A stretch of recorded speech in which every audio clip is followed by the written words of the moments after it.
자, 이제 충돌 문제를 체계적으로 다루는 방법에 대한 이야기를 시작하겠습니다. 우리가 보통 충돌이라고 할 때는 적어도 물리학에서는 거의 예외 없이 99.99% 정도는 이체 충돌을 이야기하는 겁니다. 두 물체가 이렇게 서로 만나서 충돌하고 다른 방향으로 흩어지는 일은 굉장히 자주 벌어집니다. 우리가 이렇게 호흡하는 공기도 공기뿐만이 아니라 모든 가스 상태의 물질이란 것은 결국 그 안에 있는 작은 분자들이 서로 끊임없이 충돌을 하면서 어떤 평형 상태를 찾아가는 것이고요. 우리 눈에 보이는 현상 중에서는 당구공 두 개가 서로 만나서 충돌해서 갈라지는 그런 현상이 있을 것이고, 그리고 불행한 일이지만 자동차 두 대가 충돌했을 때의 현상도 분명히 충돌의 한 사례가 됩니다.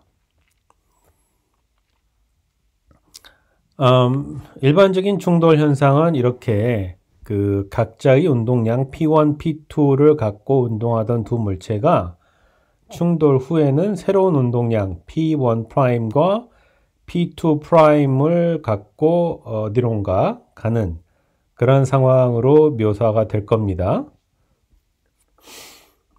그리고 여전히 우리는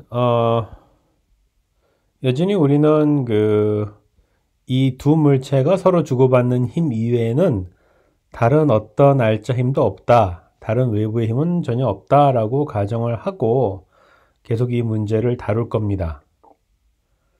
자, 그럼 뭘 의미하느냐? 그 총 운동량이란 걸 고려해 봤을 때는 총 운동량은 시간에 따라 변하지 않는 상수다라는 겁니다. 자, 근데 이 충돌 문제 같은 경우는 운동량이 연속적으로 변하는 게 아니라 충돌하기 직전까지는 이 P1과 P2라는 일정한 값을 가질 것이고, 또 충돌한 직후부터는 P1'과 P2'이라는 일정한 값을 가질 겁니다. 그럼 어떻게 되느냐? 충돌하는 그 짧은 순간, 충돌이 일어나는 그 짧은 순간 급격한 힘 교환이 일어나고, 그 힘 교환을 통해서 P1이라는 운동량이 P1'이라는 운동량으로 짧은 시간 안에 바뀌고, P2라는 운동량은 P2'이라는 운동량으로 짧은 시간 안에 바뀐다 이겁니다. 근데 그 바뀌는 과정은 우리의 관심사가 아니고, 우리는 그저 충돌 한참 전 그리고 충돌 한참 후의 상황만 놓고 비교를 하겠다 이겁니다. 그러면은 총 운동량, 충돌 전의 총 운동량과 충돌 후의 총 운동량은 같아야 되겠죠. 자, 요식은 충돌의 종류에 상관없이 항상 성립을 해야 될 겁니다. 자, 반면에 에너지 보존 관계식은 조금 더 복잡하게 표현이 됩니다. 이것이 평면상의 운동이고, 그리고 운동 에너지 이외에는 전기적 포텐셜 에너지나 중력 포텐셜 에너지도 없다라고 가정을 하고, 말하자면 평평한 탁자 위에서 벌어지는 충돌이다라고 지금 가정을 하는 것이기 때문에 충돌 전의 에너지는 그저 각 입자의 운동 에너지 P제곱 나누기 EM1, P2제곱 나누기 EM2의 합입니다. 그 충돌 후에는 여전히 각자의 운동 에너지가 있겠죠. P1' 제곱 나누기 EM1, P2' 제곱 나누기 EM2 이렇게 나옵니다. 근데 그뿐만 아니라 이 충돌 과정에서 열이라든지 혹은 당구공 두 개가 충돌했을 때는 소리도 생기죠. 소리도 공짜로 나오는 게 아닙니다. 다 에너지를 소모해서 그런 소리도 내는 것이죠. 그렇기 때문에 에너지 손실이 있을 수 있습니다. 물론 에너지 손실이라는 게 이렇게 운동 에너지 관점에서의 에너지 손실이고, 엄밀히 말하면은 운동 에너지였던 에너지가 일부가 열 혹은 뭐 소리 에너지로 바뀐다. 에너지 변환을 겪는다. 이렇게 표현하는 것이 물론 더 정확하죠. 하지만은 운동 에너지 입장에서 보면은 또 에너지 손실이라고 표현하는 것도 틀린 말은 아닙니다. 그리고 이 Q라는 것은 손실되는 에너지의 양인데 정확히 얼만큼의 에너지 손실이 있을지는 미리 알 수가 없습니다. 그거는 충돌하는 물체가 뭐 딱딱한 물체냐 부드러운 물체냐 등등 여러 가지 그 비물리적인 조건에 따라 달라질 수 있습니다.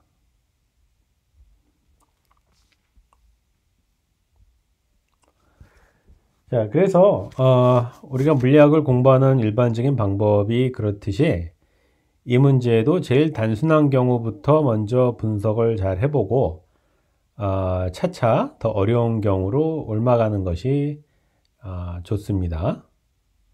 제일 단순한 경우는 언제냐? 1차원 충돌일 때입니다. 그러니까 1차원 어떤 좁은 길을 따라서 두 물체가 와서 충돌하고 그 다음에는 충돌 후에는 뭐 계속 같은 방향으로 직진하든지 아니면 뒤로 돌아가든지 하겠죠. 자, 그런 경우는 문제가 잘 풀리고 또 어렵지 않게 풀립니다. 그리고 이런 경우는 그렇게 어렵지 않게 여러 가지 중요하고 엄밀한 결과들을 또 유도해낼 수가 있는데요. 일단 뭘 보일 수가 있느냐? 만약에 이 에너지 손실이 없다고 하면은 운동 에너지 손실이 없다고 하면은 자, 요 운동량 보존식과 요 운동 에너지 보존식이 동시에 성립을 해야 할 겁니다. 자, 이 두 식을 연립해서 잘 풀다 보면은 이런 관계를 유도할 수가 있습니다. 자, 요거는 뭐냐? 상대 속도죠. 충돌 후의 상대 속도입니다. 분모는 뭐냐? 충돌 전의 상대 속도입니다. 그런데 그 비율이, 즉 상대 속도가 충돌 전후에 똑같다 한 거를 증명할 수 있습니다. 언제 증명할 수 있느냐? 에너지 손실이 없을 때. 없을 때는 이 비율이 1이다라는 걸 증명할 수 있습니다. 자, 요것은 우리 교재에서도 숙제로 나왔고, 따라서 저도 따로 이걸 풀어서 보여주지 않고 그냥 숙제로 내겠습니다. 한번 해보세요. 자, 그럼 이 에너지 손실이 유한할 경우는 어떨까요? 당연히 엡실론이 1보다 작아질 겁니다. 가장 극단적인 경우는 엡실론이 0인 경우일 테죠. 엡실론이 0이란 건 뭐냐면은 이 충돌 후의 상대 속도가 0이라는 겁니다. 그건 무슨 뜻이냐? 충돌 후에 두 물체가 그냥 딱 붙어버리는 겁니다. 찰떡 두 개가 충돌하면 딱 붙어버리듯이 두 물체가 딱 붙어버리는 겁니다. 자, 이런 상황에서는 문제를 풀기가 상당히 쉬워지겠죠? 자, 일단 운동량 보존식이 이렇게 바뀔 겁니다. 오른쪽에는 충돌 후에 운동량이 등장을 하는데 V1'과 V2'이 같기 때문에 그걸 그냥 V'이라는 하나의 숫자로 표현을 할 겁니다. 자, 그럼 V'은 이렇게 주어집니다.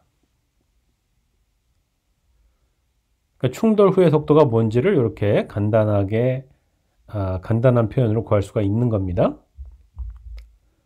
자, V'을 얻었으면은 이제 충돌 후의 운동 에너지가 뭔지를 또 간단하게 구할 수가 있습니다.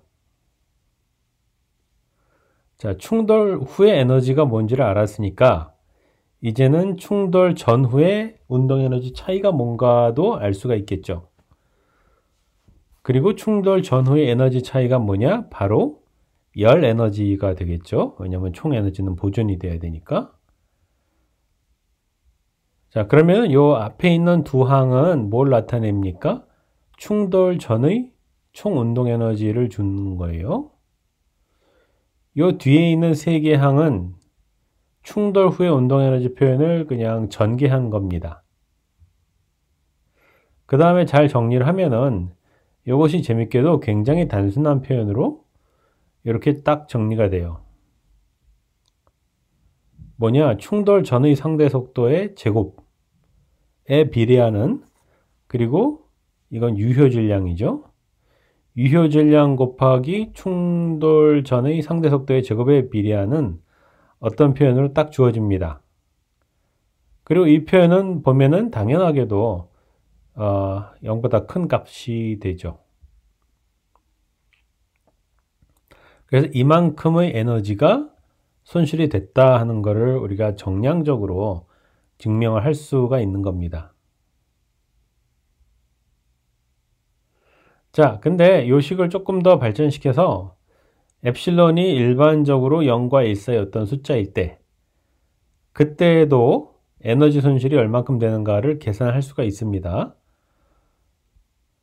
자, 그러면은 이것이 바로 그 답입니다. 자, 여기 보면은 아주 그럴듯하게 생긴 인자가 하나 등장을 하죠. 1 빼기 엡실론 제곱. 그래서 엡실론이 1이면은 탄성 충돌이죠.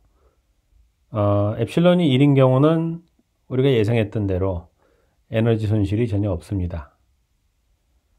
엡실론이 0인 경우는 에너지 손실이 최대가 됩니다.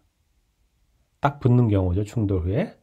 그 경우는 우리가 이미 계산했던 그 표현이 다시 등장을 합니다.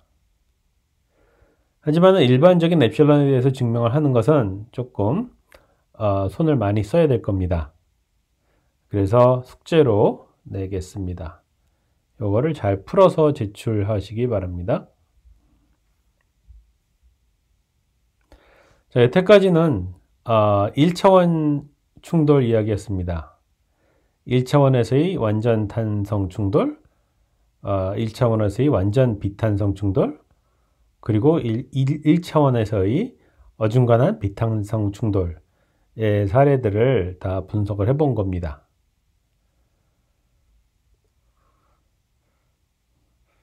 그럼 이제는 조금 더 어려운 문제를 풀어야 되겠죠. 이러한 문제를 풀어보겠습니다. 자, 두 물체가 있는데 그 중에 하나는 이렇게 정지해 있습니다. 정지해 있는 물체에 어떤 다른 물체가 와서 빵 하고 충돌을 합니다. 그러면은 이 충돌 전에 물체가 다가오는 속도의 방향을 이렇게 하나의 축으로 잡으면은 그 축에 대해서 충돌 후에 처음에 다가온 물체는 phi1이라는 각도로 이렇게 산란을 할 것이고, 가만히 앉아 있다가 얻어맞은 물체는 이 phi2라는 각도로 또 이렇게 산란을 할 겁니다. 자, 그럼 우리가 이 문제를 푼다는 것은 무엇이냐? 결국 이 산란 각도 phi1과 phi2를 수학적으로 풀어낸다 하는 게 되겠죠. 어떻게 푸느냐? 물론 운동 방정식부터 정확히 말하면 운동 방정식이 아니라 운동량 보존식, 그리고 에너지 보존식을 적는 일부터 시작을 해야 될 겁니다. 운동량 보존은 어떤가요? 충돌 전에는 요 M1이라는 물체밖에 움직이질 않고 있으니까 M1, V1이 총 운동량이 될 겁니다. 하지만 충돌 후에는 두 물체가 다 움직이기 때문에 이렇게 각각 물체의 운동량의 합으로 총 운동량이 주어질 겁니다. 자, 여기서 V1, V1', V2'은 물론 다 벡터입니다. 이것이 벡터식이에요. 그 다음에 운동 에너지는 충돌 전에는 M2분의 1 M1 V1 제곱일 것이고, 충돌 후에는 이렇게 주어지겠죠, 물론. 그리고 여기서도 열 손실이 있을 거라고 가정을 하겠습니다. 왜냐하면 그게 현실적인 상황을 잘 반영하는 가정이니까요. 자, 그럼 이렇게 세보면은 운동량 보존 법칙에서 XYZ 성분. 근데 사실상 이 충돌은 2차원에서만 벌어지니까 평면성에서만 벌어지기 때문에 성분이 X성분, Y성분밖에 없다라고 치면은 충분합니다. 그래도 어쨌거나 여기서 식이 2개, 그리고 에너지 보존식 하나, 총 3개의 식을 어떻게 잘 요리를 해서 풀어야 합니다. 연립방정식 3개를 잘 연립해서 푼다는 게 쉬운 일은 아니죠. 그리고 일반적으로 머리가 상당히 아프죠. 그래서 이걸 무작정 풀려고 하는 것보다는 일단은 조금 더 단순한 상황에 대해서 먼저 풀고 그 다음에 조금씩 복잡한 상황으로 옮겨가는 게 좋습니다. 자, 단순한 상황은 어떤 상황이냐? 두 물체의 질량이 같을 때입니다. 자, 왜 이럴 때는 문제가 단순해지는가는 직접 보면 압니다. 해보면 알아요. 일단 모든 질량이 같기 때문에 운동량 보존식에서부터 이 질량이라는 표현들이 다 떨어져 나가겠죠. 그래서 충돌 전의 속도가 충돌 후의 속도의 합과 같다. 이런 식으로 운동량 보존 관계식이 바뀝니다. 그 다음에 에너지 보존식은 어떤가 한번 보겠습니다. 여기서 이 좌편에 있는 2분의 m1 v1 제곱이 v가 v1 프라임 더하기 v2 프라임이기 때문에 이런 식으로 쓸 수가 있죠. 자, 그러면은 요걸 전개하면은 요 표현 이렇게 나옵니다. 자, 그런데 충돌 후의 운동 에너지와 열 에너지 합은 또 이렇게 주어지죠. 자, 그럼 어떤가요? 첫째 줄이랑 둘째 줄을 비교를 해보면은 2분의 mv1 프라임 제곱이라는 표현이 똑같이 등장하고 2분의 mv2 프라임이란 2 프라임 제곱이라는 표현도 똑같이 등장을 합니다. 상쇄되죠? 따라서 열 에너지 분량 Q는 무엇과 같으냐? 이런 표현과 정확히 같아집니다. 자, 여기서 Q라는 거는 일종의 연력학적인 개념이죠. 열 에너지니까. 왼쪽에 있는 양은 역학적인 개념입니다. 속도, 질량, 뭐 그런 것이잖아요. 자, 그런데 이런 역학적인 개념과 이 연력학적인 개념이 서로 등가 관계에 있다라는 겁니다. 물론 그게 연력학 제1법칙의 표현이죠. 자, 그럼 여기서 재미있는 사실들을 쉽게 뽑아낼 수가 있습니다. 뭐냐, 만약에 이것이 탄성 충돌이었다라고 하면은 Q가 0이겠죠. 열 손실이 없으니까. 자, Q가 0이면은 이 충돌 후에 이 두 물체가 날아가는 방향, 날아가는 속도 벡터의 내적이 0입니다. 근데 두 벡터의 내적이 0이라는 거는 그 두 벡터 사이 사이각이 90도라는 뜻이죠. 그건 무슨 얘기냐면은 요 두 물체가 질량이 같을 때는 요 phi1 더하기 phi2 이 산란각의 합이 정확히 90도라는 겁니다.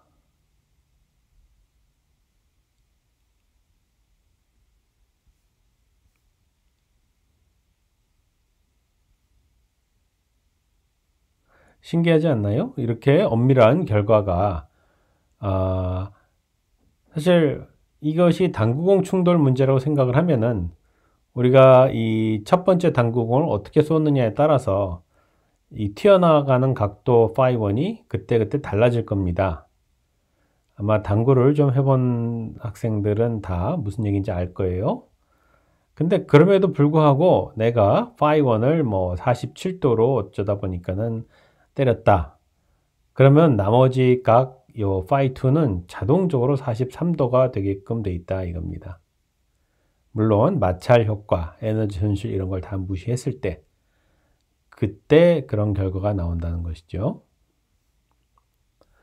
자, 만약에 에너지 손실이 있으면 어떨까요? 에너지 손실이 있다는 것은 Q가 양수라는 뜻이고 양수라는 뜻은 요 두 속도 벡터의 내적이 양수라는 뜻입니다. 자, 두 벡터의 내적이 양수라는 것은 그 두 벡터의 사이각이 어떤가요? 90도보다 작다는 뜻이죠. 이것도 상당히 재미있는 사실입니다. 만약에 질량이 똑같은 물체를 이렇게 두 개 갖다 놓고 하나를 던져서 다른 물체를 날려버렸다. 그런데 날아갔을 때의 요 두 물체의 산란각의 합이 요 사이각이 90도가 안 된다. 90도보다 훨씬 적더라. 그러면은 그게 뭘 뜻하느냐? 요 충돌 과정에서 에너지 손실이 많이 일어났었다라는 걸 의미한다 이겁니다. 그러니까 적어도 원리적으로는 요 산란각 phi1 더하기 phi2를 잘 측정만 해도 이 충돌 과정에서 과연 얼만큼의 운동 에너지 손실이 있었는가 이거를 거꾸로 추산을 해낼 수가 있다라는 거죠.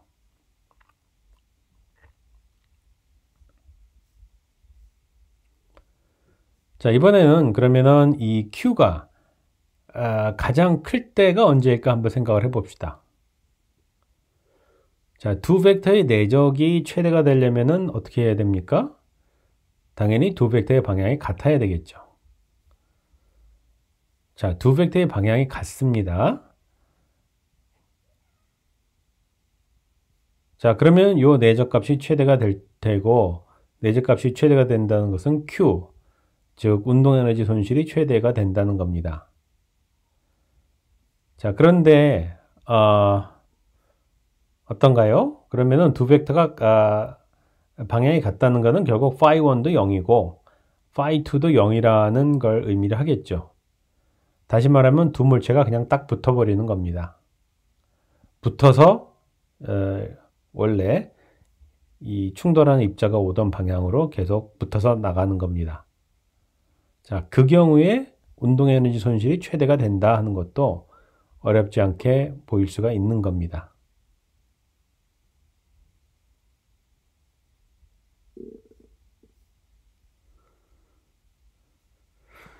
자, 이번에는 질량 중심 좌표계에서의 충돌이라는 제목으로 간략하게 얘기를 해보겠습니다.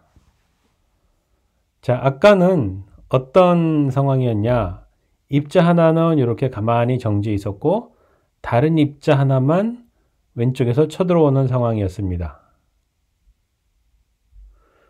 그런데 자, 이 상황은 어떤가요? 이 두 물체에 대한 질량 중심이 요 가운데 어디쯤 있을 텐데 M1이라는 입자가 이렇게 접근을 하면은 질량 중심도 같이 오른쪽으로 이동을 하겠죠. 어떤 큰 V라는 속도로 이동을 할 겁니다.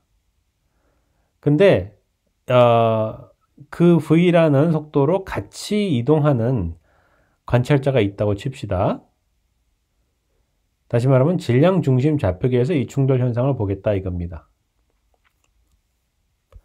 그러면은 그 질량 중심 좌표계에서 봤을 때는 왼쪽에 있는 입자도 이렇게 오른쪽으로 움직이고 있고 오른쪽에 있는 입자도 당연히 왼쪽으로 움직이는 것처럼 보일 겁니다. 왜냐? 질량 중심 좌표계에서는 총 운동량이 0이어야만 되니까요. 총 운동량이 0이라는 것이 질량 중심 좌표계의 정의에 해당이 되는 거죠. 그래서 질량 중심 좌표계에서 보면은 충돌 전의 운동량 합이 0입니다. 그러다 보니까 충돌 후에도 운동량의 합이 당연히 0이 돼야 되겠죠. 왜냐면 총 운동량은 보존이 돼야 되니까.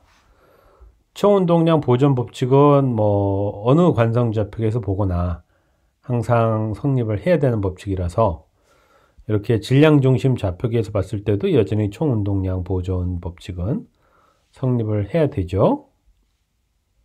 자, 그럼 충돌 후에도 이렇게 운동량의 합이 0이 돼야 된다는 뜻인데, 그러려면은 요 v1'이라는 속도 벡터하고 v2'이라는 속도 벡터가 서로 반대 방향으로 가야 됩니다. 다시 말하면은 M1이라는 입자의 산란각이 만약에 세타였다. 그러면은 요 M2라는 입자의 산란각도 정확히 세타가 될 수밖에 없다 이겁니다. 물론 V1 프라임의 크기와 V2 프라임의 크기는 같을 필요가 없습니다. 요 V1 프라임과 V2 프라임의 상대적인 크기는 M1과 M2의 상대적인 크기로 딱 결정이 돼 버립니다. 하지만은 요 산란각 세타는 그렇게 결정이 안 되죠.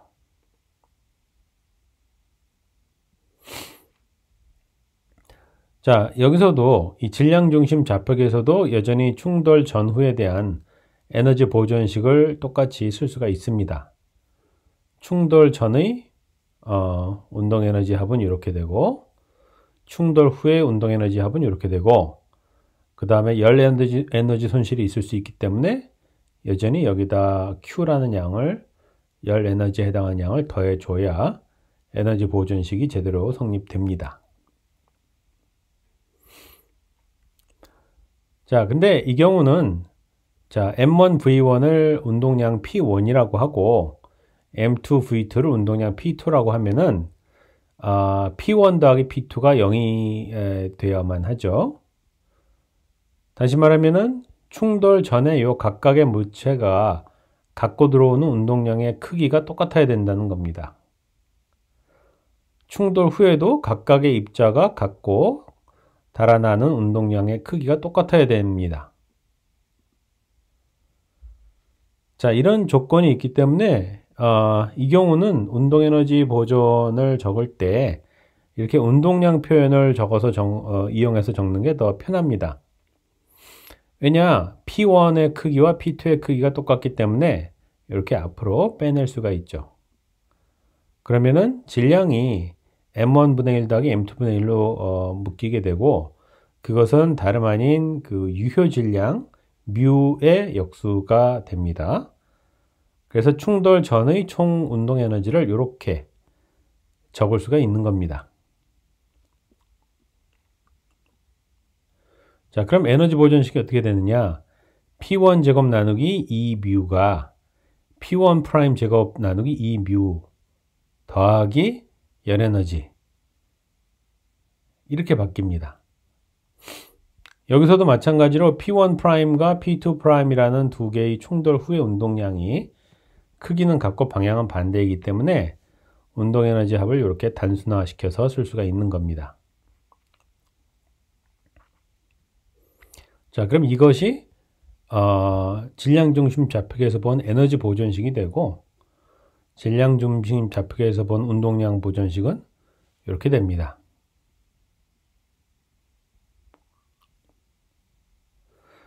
자, 그럼 이 세타라는 것을 이제 이 산란 각도를 구하는 게 남은 문제가 될 텐데, 이 산란 각도야 물론 이제 그때그때 달라집니다. 그래서 우리가 수학적으로 할 수 있는 건 뭐냐면은 만약에 이 원래 좌표계에서 두 물체 중에 한 물체가 정지하고 있던 좌표계에서 실험을 해봤더니 만약에 이 산란 각도가 phi1으로 나왔었다. 그러면은 이 phi1이란 각도가 질량 중심 좌표계에서 봤을 때는 세타라는 각도로 바뀔 텐데, 세타와 phi1 사이의 관계식은 무엇이냐? 그런 질문을 할 수가 있겠죠? 그리고 그 관계식을 수학을 열심히 하다 보면은 유도할 수가 있습니다. 그리고 그 유도 과정은 우리 교과서에도 나와 있고, 모든 역학 교과서에 다 잘 설명이 나와 있습니다. 하지만은 저는 그 과정을 굳이 설명을 안 할 겁니다. 왜냐, 굳이 그거 열심히 유도해봐야 어떤 쓸모가 있는지 잘 모르겠습니다. 그것이 저의 솔직한 생각이고,